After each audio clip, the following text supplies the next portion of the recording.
Madhuban news की fast news में एक बार फिर आपका स्वागत है। बदलते मौसम को देखते हुए मध्य प्रदेश के रीवा सेवा केंद्र के द्वारा दिव्य नगरी निराला नगर स्लम एरिया के गरीब बच्चों को दिए गए ठंड से बचने के लिए गर्म कपड़े उप पुलिस अधीक्षक गायत्री तिवारी, शिशु रोग विशेषज्ञ डॉक्टर HP सिंह समेत कई समाज सेवियों के रही मौजूदगी। सेवा केंद्र प्रभारी बीके निर्मला ने बच्चों को हमेशा आगे बढ़ने और चरित्रवान बनकर भारत का नाम रोशन करने का किया आह्वान। 75वें NCC डे पर मुंबई में कल्याण स्थित BK Birla college of art के आयोजन में ब्रह्मा कुमारी आमंत्रित बीके बहनों ने शुभकामनाएं देते हुए स्वयं के कर्तव्यों पर डाला प्रकाश। कहा, जब तक स्वयं को और देश के इतिहास को सही मायनों में नहीं पहचानेंगे तब तक हमें उसकी वैल्यू नहीं पता पड़ेगी। वैकुंठ चतुर्थी के पावन अवसर पर कपिलेश्वर सेवा समिति, कपिलेश्वर गौशाला समिति और ब्रह्मा कुमारी के द्वारा मध्य प्रदेश के सारंगपुर में प्रसिद्ध कपिलेश्वर तीर्थ पर हरिहर मिलन समारोह, स्थानीय सेवा केंद्र प्रभारी बीके भाग्यलक्ष्मी, बीके प्रीति, कई प्रसिद्ध संतों व नामचीन लोगों की रही मौजूदगी। आयोजकों ने बीके बहनों को किया सम्मानित। कोलार सेवा केंद्र के द्वारा श्री कोदम द्रामा स्वामी हाई स्कूल के सैकड़ों विद्यार्थियों को कराई गई value education and meditation training.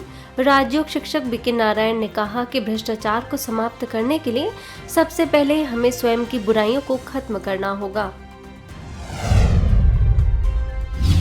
आगे हरियाणा में सोनीपत के बाल जागृति मॉडर्न स्कूल में माउंट आबू के वरिष्ठ राजयोग शिक्षक बीके भगवान ने दी मूल्यों की प्रेरणा। राजयोग का भी कराया अभ्यास।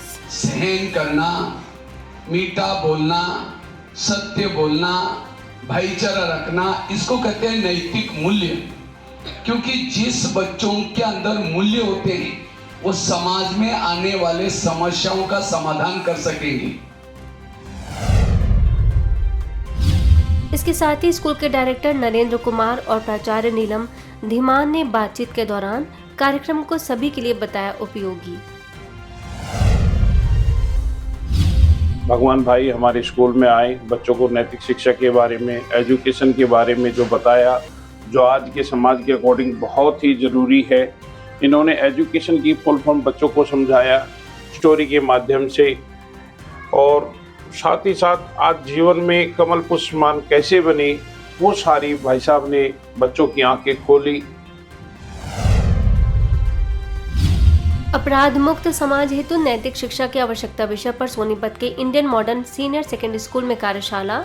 सैकड़ों बच्चों को वरिष्ठ राजयोग शिक्षक बीके भगवान ने सिखाए गुणों को धारण करने की विधि। प्राचार्य नीलम और उप प्राचार्य रेणु शोरा ने संस्था के कार्यों को सराहा। आज के समय में एजुकेशन नैतिक मूल्यों से बहुत परे है, और जो आज का कार्यक्रम था वो एजुकेशन के साथ साथ नैतिक मूल्य जो बताए गए हैं वो इस समाज में, इस युवा पीढ़ी को, इन स्टूडेंट्स को बहुत जरूरी है और बहुत अच्छा प्रोग्राम था। किसी भी व्यक्तित्व के लिए उसके नैतिक मूल्य होना बहुत ज़रूरी है, तभी आप ऐसे इंसान बनेंगे जो समाज के लिए अपना एक फ्रूटफुल योगदान जो है वो दे पाएगा। वहीं सोनीपत के मॉडल टाउन सेवा केंद्र पर राष्ट्र शांति और स्वोन्नति के लिए रखे गए राजयोग साधना, स्थानीय सेवा केंद्र प्रभारी BK Ramdevi, BK Manju, BK Monika और वरिष्ठ राजयोग शिक्षक बीके भगवान समेत बड़ी संख्या में बीके सदस्य मौजूद। समस्याओं से बचने के लिए मेडिटेशन के साथ सकारात्मक रहने पर दिया जोर। फास्ट न्यूज में इतना ही। अन्य खबरों के लिए देखते रहिए मधुबन न्यूज।